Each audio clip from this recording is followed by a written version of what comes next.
श्री गणेशाय नमः। नमस्कार दोस्तों, आज हमारी पौष मास के प्रथम अध्याय का महात्म्य प्रारंभ होगा। एक समय की बात है कि विष्णु भगवान का विवाह लक्ष्मी जी के साथ निश्चित हो गया। विवाह की तैयारी होने लगी। सभी देवताओं को निमंत्रण भेजे गए, परंतु गणेश जी को निमंत्रण नहीं दिया गया। कारण जो भी रहा हो, अब भगवान विष्णु की बारात जाने का समय आ गया।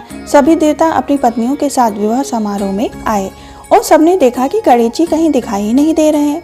तब वे आपस में चर्चा करने लगे और कहने लगे, क्या गणेश जी को न्योता नहीं मिला या स्वयं गणेश जी ही नहीं आए? सभी को इस बात पर आश्चर्य होने लगा। तब सबने विचार किया कि विष्णु भगवान से ही इसका कारण पूछा जाए।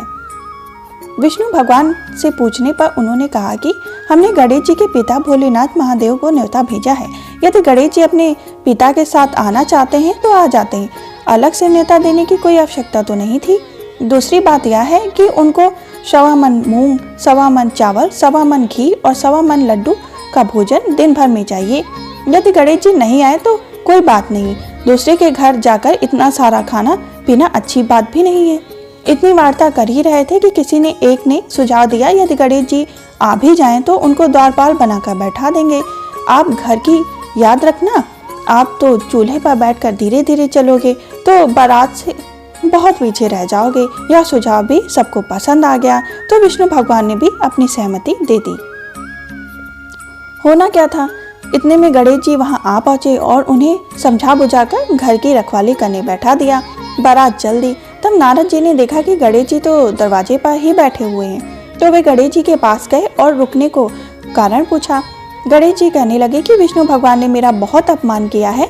नारद जी ने कहा कि आप अपनी मूषक सेना को आगे भेज दें तो वह रास्ता खोद देगी, जिससे उनके वाहन धरती में धंस जाएंगे। तब आपको सम्मान पूर्वक बुलाना पड़ेगा।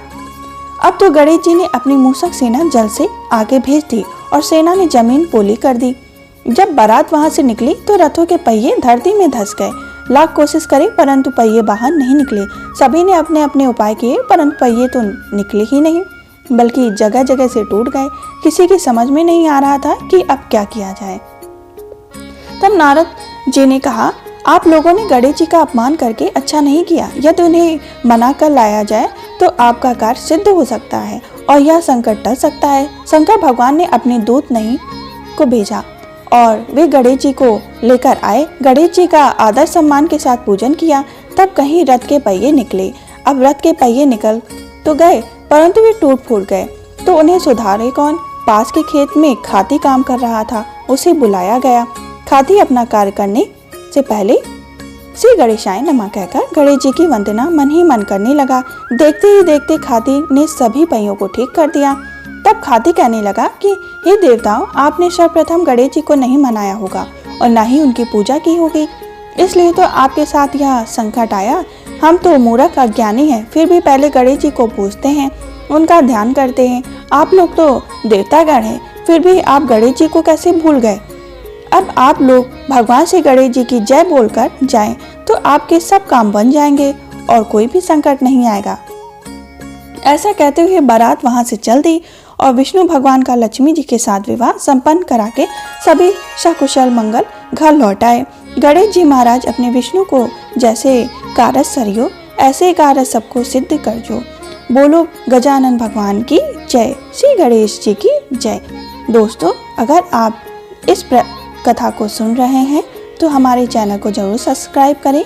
हमारे चैनल पे श्री भगवद गीता का भी पाठ अपलोड है, आप प्ले लिस्ट जाकर उसको भी अवश्य ही विजिट करें।